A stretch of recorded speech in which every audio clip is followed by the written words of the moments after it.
Face பண்ணுங்க. சும்மா ஓளே பண்ணீங்க. ஓளே பண்ணி நான் டீம்ல பேசிட்டேன்.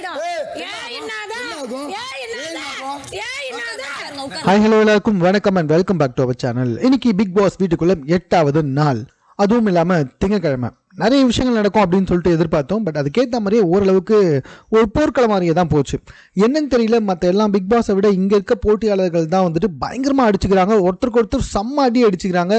எப்போ யார் ஃப்ரெண்டாக இருப்பாங்க, எப்போ யார் அடிச்சுப்பாங்கன்னே தெரியல. அந்தளவுக்கு வந்துட்டு எல்லாம் ஒரு மாதிரியாக தான் இருக்கீங்க. எஸ்ஐ சார் இங்கே பாருங்கள் சார், ஒரே லூஸாக இருக்குன்னு சொல்லுவாங்களே, அப்படி தான் இருக்குது. சத்தியமாக இப்போ வரைக்கும் யாருக்குடா சப்போர்ட் பண்ணலான்ற மாதிரி தோணவே இல்லை. ஒருத்தருக்குமே வந்துட்டு இவங்களுக்கு நம்ம சப்போர்ட் பண்ணலாம்ப்பா, இவ்வளோ நல்லவங்களா இருக்காங்களே அப்படின்னு யாருக்குமே தோணவே இல்லை. சரி வாங்க இன்னைக்கான எபிசோட்குள்ளே போகலாம். காலையில் எழுந்த உடனே பஞ்சாயத்தோடு தான் எழுந்துக்கிறாங்க. இப்போ பார்த்தீங்கன்னா பிக் பாஸ் ஹவுஸ்மேட்ஸ் எழுந்துட்டாங்க. லக்ஸுரி டீம் பற்றி ஹவுஸ்மேட்ஸ் இருக்க பார்த்தீங்களா, அவங்க வந்துட்டு எழுந்துக்கல. இவங்க எழுந்துக்கினதுக்கு அப்புறமா வந்துட்டு என்ன ஆச்சுன்னா, அவங்கள போய் எழுப்பணும். அவங்க எழுந்தால் தான் வந்துட்டு கேஸ் பற்ற வைக்க முடியும், சாங் போடுவாங்க அப்படின்ற மாதிரி சொல்லும்பொழுது இவங்க என்ன பண்ணுறாங்க, கொஞ்சம் லைட்டாக அராஜகத்தை கையில் எடுக்கிறாங்க. போயிட்டு அந்த இடத்துல பாத்திரங்களை வச்சு தட்டுறது, கண்ணாடி பூச்சிக்கு தட்டுறது, கத்துறது, பாட்டு பாடுறது, இப்படி அராஜகமாக பண்ணோன்னு அவங்க என்ன பண்ணுறாங்க, ஓ நீங்கள் எங்களை எழுப்பத்துக்கு இதெல்லாம் வேறு பண்ணுறீங்களா அப்படின்னு சொல்லிட்டு உங்களால் முடிஞ்சதை பார்த்துக்கோங்கடா, நான் எழுந்துக்க மாட்டேன் அப்படின்னு அவங்க ஒரு பக்கம் சொல்லிக்கிட்டு இருக்காங்க. இது பத்தாதுன்னு இவங்களுக்கு வச்சுருந்த சாப்பாடு கொஞ்சம் கஞ்சி தான் இருந்துட்டு போல் நேற்று வச்சது, அதை என்ன பண்ணுறாங்க, எல்லோரும் தண்ணி ஊற்றி ஒரு பவுலில் போட்டு பிக் பாஸ் ஹவுஸ்மேட்ஸ் குடிச்சிட்றாங்க. அது ஒரு மிகப்பெரிய விதி வீரல் தான் அப்படின்னு சொல்லணும். பிகாஸ் ஆஃப் இவங்க எழுந்து வந்து இவங்க சாப்பிட்டதுக்கு அப்புறமா தான் அவங்க சாப்பிடணுமே. அதுக்கு முன்னாடியே அவங்க வந்து சாப்பிட்றாங்கல்ல. அது மட்டும் இல்லை, சாப்பாடை ஒளிச்சு வைக்க வேற செய்கிறாங்க. ஆனால் ஒளிச்சு வச்ச சாப்பாடை மறுபடியும் கமருதீன் உள்ளே கொண்டு போயிட்டாரு அப்படின்றது வந்துட்டு இன்னொரு பக்கம். இப்படி ரெண்டு பேருமே மாற்றி மாற்றி மாற்றி சண்டை போட்டுக்கிட்டு இருக்காங்க. கிட்டத்தட்ட 10:45 ஆகிடுச்சு. இப்போ வரைக்குமே வந்துட்டு மார்னிங் வேக்கப் சாங்கே போடவே இல்லை. அந்த இடத்துல கேஸையும் பற்ற வைக்க முடியாத ஒரு நிலமையில தான் இருக்குது. இவ்வளோ பிரச்சனை இங்கே நடந்துக்கிட்டு இருக்கு. ஒரு ஓரமாக வந்துட்டு ஆதிரையும் எஃப்ஜேயும் வந்துட்டு லவ் பண்ணிட்டு உட்காந்துக்கிட்டு இருக்காங்க. எஃப்ஜே கிட்ட வந்துட்டு ஆதிரை, ஏன் நான் அவாய்ட் பண்ணுறேன், ஏன் என்கிட்ட பேச மாட்டேன், நான் இங்கே இருக்க வரைக்கும் நீ எப்போவுமே என் கூட ரொம்ப ஜாலியாக பேசிக்கிட்டு தான் இருக்கணும் அப்படின்னு சொல்லிட்டு இவங்க ஒரு பக்கம் லவ் ட்ராக்கை ஓட்டிக்கிட்டு இருக்காங்க. இன்னொரு பக்கம் பார்த்தீங்கன்னா லக்ஸரி ஹவுஸ்மேட்ஸ் என்ன சொல்கிறாங்கன்னா, இல்லை நீங்கள் சாரி கேட்டால் மட்டும்தான் நாங்கள் வருவோம். ஒன்று சபரி அவர் வந்துட்டு சாரி கேட்க சொல்லி, ஏன்னா அவர் தான் மெயினாக பண்ணிட்டு இருந்தார். அப்படி இல்லைனா நீங்கள் எல்லாம் சாரி கேட்டாலும் ஓகே அப்படின்ற மாதிரி ரொம்ப எகத்தளமாக பேசினாங்க சுபிக்ஷா. சரி, இது ஒரு பக்கம் இருந்தாலும் எப்படா இந்த பிரச்சனை முடிவுக்கு வரும் அப்படின்னு சொல்லி வெயிட் பண்ணிக்கிட்டே இருந்தா இவங்க ரெண்டு பேருமே மாற்றி மாற்றி சண்டை போட்டுக்கிறாங்க, அடிச்சுக்கிறாங்க. அந்த இடத்துல புளிப்புன்றாங்க. 24 ஹவர்ஸ் பாட தான் தெரிஞ்சிருக்கும். புளிப்புன்றாங்க. இவங்க டான்ஸ் ஆடிட்டு இருக்காங்க. லக்ஸரி ஹவுஸ்மேட்ஸ் சோம்பேறின்றாங்க. இவங்க ஒரு பக்கம் பயங்கர கேவலமாக கலாய்ச்சிட்டு இருக்க, அந்த பக்கத்துலேருந்து பயங்கர கேவலமாக கலாய்க்க. இது பத்தாதுன்னு என்ன தெரியுமாச்சு, அந்த ரெண்டுங்க இருக்க பார்த்தீங்களா, சுபிக்ஷா அண்ட் வந்துட்டு வினாயா, இவங்க ரெண்டு பேருமே வந்து பார்த்தீங்கன்னா அந்த ஜங்குசியா அதுக்குள்ளே போயிட்டு உட்காந்து குளிச்சுக்கிட்டு இருக்காங்க. ஜக்குசி அதுக்குள்ளே வந்துட்டு குளிச்சுட்டு இருக்கிறத எட்டி பார்த்துக்கிட்டு இருக்காரு நம்மளுடைய திவாகர் அவர்கள். இவரை போய் எப்படியா வந்துட்டு புரியல எனக்கு. அந்த யாரது அரோரா, அந்த பொண்ணுக்கிட்ட அப்படி வலின்னு வலிகிறாரு. கண்ணாடியில் முத்தம் வாங்கினதை பெருமையாக பேசிக்கிட்டு இருக்காரு. அவங்க குளிக்கும் போது எட்டி பார்த்துக்கிட்டு உட்காந்துக்கிட்டு இருக்காரு. இதெல்லாம் வேற நடந்துக்கிட்டு உட்காந்துக்கிட்டு இருக்கு அந்த பிக் பாஸ் வீட்டுக்குள்ளே. இன்றைக்கி ரொம்பவே வந்துட்டு ஒரு மானங்கெட்ட ஷோ மாதிரி தாங்க இருந்துச்சு இதெல்லாம் பார்க்குறப்ப. ஏன்னா இது அவங்க ஜக்கூசியில் குளிச்சுட்டு இருக்கிறத இவங்க இப்படி எட்டி பார்த்து சாதாரணமாக பார்க்கறதுன்றது வேற, கண்ணாடியில் வந்துட்டு எட்டி எட்டி பார்த்துக்கிட்டு இருக்காங்க. அதையும் நார்மலாக அந்த பொண்ணுங்க முன்னாடி பேசிக்கிட்டு வேற இருக்காங்க.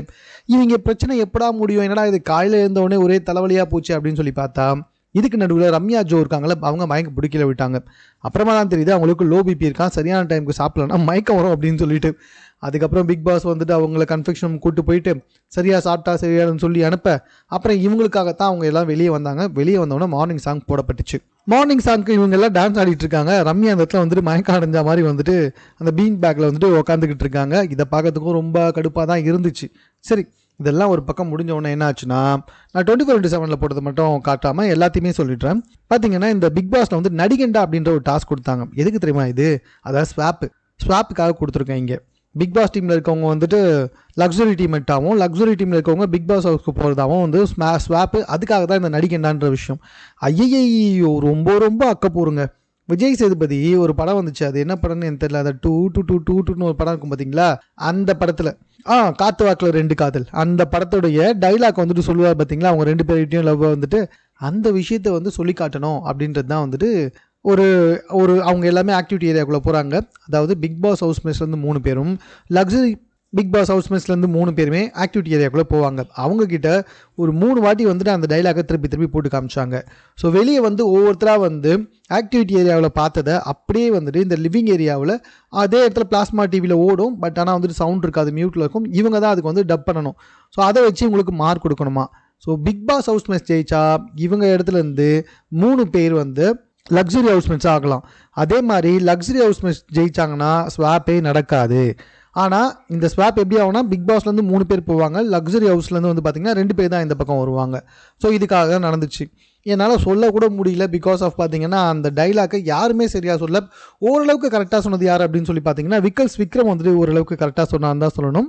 அதே மாதிரி பார்த்தீங்கன்னா கடைசியாக வினோத் இருக்கார்ல, அவர் வந்துட்டு சரியாக சொல்ல. ஓகே ஐம் சாரி, யாரெல்லாம் வந்துட்டு கலந்துக்கிட்டாங்க அப்படின்னு சொல்லி பார்த்தீங்கன்னா பிக் பாஸ் ஹவுஸ்மேட்ஸ்லேருந்து சபரி, பிரவீன் மற்றும் விக்ரம் இவங்க 3 பேர் கலந்துக்கிட்டாங்க.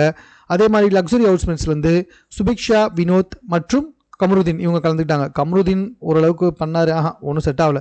சுபிக்ஷா ஓரளவுக்கு நல்லாவே பண்ணாங்க, வினோத் பண்ணவே இல்லை. ஆனால் அதுக்கப்புறமா எல்லாரையும் போவிட்டு வினோத் பண்ணும்போது கரெக்டாக தான் பண்ணார். எப்படியோ பிக் பாஸ் ஹவுஸ்மேட்ஸ் ஜெயிச்சதுனால 3 பேர் பிக் பாஸ் ஹவுஸ்மேட்ஸ்லேருந்து லக்ஸுரி ஹவுஸ்மேட்ஸாக போகிறாங்க. யாருன்னு சொல்லி கேட்டிங்கன்னா திவாகர், பார்வதி மற்றும் ஆதிரை. அதைத் தொடர்ந்து லக்ஸுரி ஹவுஸ்மேட்ஸ்லேருந்து பிக் பாஸ்க்கு போகிற 2 பேர் யாருன்னா கமருதீன் மற்றும் ஆரோரா. இவங்கெல்லாம் வந்துட்டு நார்மல் பிக் பாஸ்க்குள்ளே வராங்க. இதுதான் அந்த ஸ்வாப்பில் நடந்த விஷயம். ஏண்டா ஒரு பெரிய ஸ்வாப்பு கிட்டத்தட்ட வீட்டிலேருந்து இந்த பக்கத்துலேருந்து அந்த பக்கத்துக்கும் அந்த பக்கத்துலேருந்து இந்த பக்கமாக போகிறாங்க. அப்படி போகும்பொழுது அது எவ்வளோ பெரிய டாஸ்க்காக வச்சுருக்கலாம். டப் ஸ்மாஷ் கொடுக்குற இதே மாதிரி தான் கேப்டன்சிக்கும் வந்துட்டு என்னென்னவோ வந்துட்டு கொடுக்குற. எனக்கு புரியல. ஒரு சின்ன டாஸ்க்கை கூட அதாவது கொஞ்சம் கூட வந்துட்டு உடம்பு வளைஞ்சிடக்கூடாதுன்ற மெயின் கான்செப்டை வச்சுக்கிட்டு தான் நீங்கள் எல்லாம் பிக் பாஸ் ஷோ நடத்துறீங்களான்னு எனக்கு புரியல. அவ்வளோ கொடூரமாக இருக்குது. டாஸ்க்கை கொடுக்க மாட்டுறானுங்க, டப் ஸ்மாஷை வச்சு வந்துட்டு முடிவு பண்ணுறானுங்க. ஹாப்பிங்கெல்லாம் கடுப்பாயிடுச்சுங்க. அதுக்கப்புறமா நாமினேஷனுக்குள்ளே டேரெக்டாக போவாங்கன்னு சொல்லி பார்த்தீங்கன்னா உங்களுக்கே தெரியும், லக்ஸுரி டீம்மேட்டை சேர்ந்த 3 பேரை வந்துட்டு நாமினேஷன்லேருந்து ரிலீவ் பண்ணலாம். ஸோ அது யாருன்னு தெரிஞ்சுக்கிறதுக்கு பயங்கரமான சண்டை. ஒரு பக்கம் வந்துட்டு பார்வதி, இன்னொரு பக்கம் வந்து திவாகர் யார் சொன்னாலும் புரிஞ்சிக்க மாட்டார். எப்படி சில பேர் வந்துட்டு திவாகருக்கு சப்போர்ட் பண்ணிட்டு இருக்காங்கன்னு தெரியல. அவர் வெளியே இருந்ததை விட உள்ளே போனதுக்கப்புறமா வந்துட்டு தான் அப்படின்ற அகம்பாவம் அதிகமாக இருக்குது. எனக்கு தெரிஞ்சு அவருக்குள்ளே வந்துட்டு ஒரு பயங்கரமான காம்ப்ளெக்ஸ் இருக்குங்க. அந்த காம்ப்ளெக்ஸால் தான் இப்படி பண்ணிக்கிட்டு இருக்காரு. தன்னை தவிர யாரும் பேசக்கூடாது, அவருக்கு மட்டும்தான் அறிவு இருக்குது, அவருக்கு மட்டும்தான் மெச்சூரிட்டி இருக்குது, அவர் சொல்கிறது மட்டும்தான் கரெக்டு, வேறு யாருமே அங்கே கரெக்டு கிடையாது. பிக் பாஸ் வீட்டுக்குள்ளே இருக்க யாருக்குமே வந்துட்டு மெச்சூரிட்டி கிடையாது, அவருக்கு மட்டும்தான் இருக்குது. பிக் பாஸ் வீட்டுக்குள்ளே இருக்க யாருமே படித்தது கிடையாது, அவர் மட்டும்தான் படிச்சிருக்காரு. இந்த ஒரு தாட்டோடு தான் வந்துட்டு அவர் சுற்றிக்கிட்டு இருக்காரு. யாரையும் பேச விடுறது கிடையாது, மற்றவங்க பேசுறதை கவனிக்கிறதும் கிடையாது, எதுவுமே கிடையாதுங்க. இப்படிப்பட்டவருக்கு வந்துட்டு எப்படி வந்துட்டு வெள்ளந்தியாக இருக்காருன்னு சொல்லி ஓட் பண்ணிட்டு இருக்காங்க அப்படின்றது சுத்தமாக புரியல. அவர் மட்டும் இல்லை, உள்ள இருக்க எல்லாருமே அப்படி தான் இருக்காங்க. எவனுமே வந்துட்டு சரி கிடையாது, இன்க்ளூடிங் எல்லாருமே 18 பேரில் ஒருத்தர் கூட சரி கிடையாதுன்றது தெளிவாக தெரியுது. எப்படியோ கஷ்டப்பட்டு பேசி இதில் வேற வந்துட்டு ரம்யா இருக்காங்களே, அவங்கள பார்த்துட்டு ஏய் அப்படின்னு கத்திட்டு போனார். அவங்க சும்மா இருப்பாங்களா? அவங்கள பற்றி நிறைய வீடியோ பார்த்துருக்கேன் நான் ஆடலும் படம் நிகழ்ச்சியில். அதில் பார்த்தா இவங்க ஏறின்னு வராங்க, ஏய் சொல்கிறவளை வச்சுக்காதன்ட்டு. ரம்யா இருக்கிறத பார்த்து ஆள் பயந்துட்டாப்புல, அப்படியே வந்துட்டு அப்படியே அமைதியாயிட்டாரு. ஏன்னு கத்திட்டு போனவர் ரம்யா திருப்பி சொல்கிறவளை வச்சுக்காதன்னு கத்தின்னு போனவொன்னே அப்படியே அமைதியாயிட்டாரு. போய் உட்கார வச்சுட்டாங்க அவர். அதுக்கப்புறமா யாருக்கெல்லாம் வந்துட்டு அந்த நாமினேஷன் ஃப்ரீ பாஸ் கிடச்சிதுன்னு சொல்லி பார்த்தீங்கன்னா ஆதிரை, வியானா மற்றும் வினோத் இவங்க 3 பேருக்கு கிடச்சிது. அதுவும் அந்த பிக் பாஸ் ஹவுஸ்மேட்ஸ்லாம் சேர்ந்து ஓட் போட்டு அந்த விதத்தில் வந்துட்டு கிடச்சிது. பேலன்ஸ் இருக்க எல்லாமே வந்துட்டு நாமினேஷனுக்குள்ளே போனாங்க. ஸோ இப்போ பார்த்தீங்கன்னா மொத்தம் வீட்டில் 18 பேர், அதில் 3 பேருக்கு வந்துட்டு நாமினேஷன் ஃப்ரீ பாஸ் கிடச்சிச்சு. பேலன்ஸ் இருக்க 15 பேரில் கிட்டத்தட்ட 9 பேர் நாமினேஷன் வந்திருக்காங்க. அதுலேயும் ரொம்ப குறிப்பிட்ட சில விஷயம் நான் சொல்லட்டுமா? கிட்டத்தட்ட பிக் பாஸ் வீட்டுக்குள்ளே இருக்க 18 பேரில் 14 பேர் பார்வதியை சொல்லியிருக்காங்க, 10 பேருக்கு மேலே திவாகரை சொல்லியிருக்காங்கங்க நாமினேஷனில். அந்த அளவுக்கு இவங்க 2 பேருமே இரிட்டேட்டிங் பண்ணி வந்துக்கிட்டு இருக்காங்க. எனக்கு புரியல. சில பேர் நான் கமெண்ட்ஸில் பார்த்தேன், பார்வதிக்கு வந்துட்டு கண்மூடித்தனமாக சப்போர்ட் பண்ணிருந்தீங்க, அவங்க பண்ணுற ஆட்டிடியூட் தெரியுதா? கிட்டத்தட்ட கெமி வந்துட்டு அந்த ஃபிசிக்கல் டாஸ்கில் தள்ளி விட்டாங்க அப்படின்ற ஒரே ஒரு காரணத்தை வச்சுக்கிட்டு இன்னைக்கு வரைக்குமே அவ்வளோ அசிங்கமாக நடந்துக்கிட்டாங்க. கெமி வந்துட்டு மைக்கை சரியாக போடணுன்னா ஒரு மாதிரி கேவலமாக சிரிச்சுக்கிட்டே இருந்தாங்க. இது அங்கே இருக்க யாராலுமே வந்துட்டு டைஜஸ்ட் பண்ண முடியல, அந்தளவுக்கு ரொம்ப கேவலமாக நடந்துக்கிட்டு இருந்தாங்க. அஃப்கோர்ஸ் கனியுமே வந்துட்டு பார்த்தீங்கன்னா கொஞ்சம் கும்பலிங் கேங் சேர்க்குற மாதிரி தான் தெரியுது. ஸோ இன்னும் கொஞ்சம் ரொம்ப என்ன சொல்கிறது, இன்னும் போக போக பயங்கர சண்டைகள்லாம் வரும்னு சொல்லி எதிர்பார்க்கலாம். சரி, இந்த நாமினேஷனில் வந்த 9 பேர் யார் அப்படின்னு சொல்லி கேட்டிங்கன்னா திவாகர், சபரி, கெமி, பார்வதி, கம்ருதீன், அரோரா, அதுக்கப்புறமா FJ, அப்சாரா மற்றும் ரம்யா. இவங்க எல்லாமே வந்துட்டு இந்த 9 பேருமே நாமினேஷனில் வந்திருக்காங்க.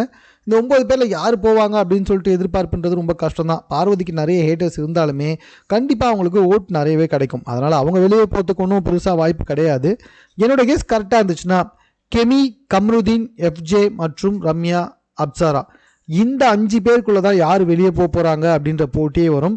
எனக்கு தெரிஞ்சு அப்சாரா வெளியே போகிறதுக்கு நிறையவே சான்சஸ் இருக்குது. ஏன்னா அவங்களுக்கு ஓட் பண்ணுறதுக்கு ரொம்ப சொற்பமான ஆட்கள் தான் இருப்பாங்க. ஏன்னா உள்ளே வந்து அவங்க ஒன்றும் பெருசாக எதுவுமே செஞ்ச மாதிரியே தெரியல. ஸோ அந்த காரணத்துக்காக தான் நான் அப்சாராவை சொல்கிறேன். ஸோ இந்த மாதிரி நாமினேஷன் வந்துட்டு முடிஞ்சுது. நாமினேஷன் முடிஞ்ச உடனே இன்றைக்கான எபிசோடை வந்துட்டு முடிச்சுட்டாங்க.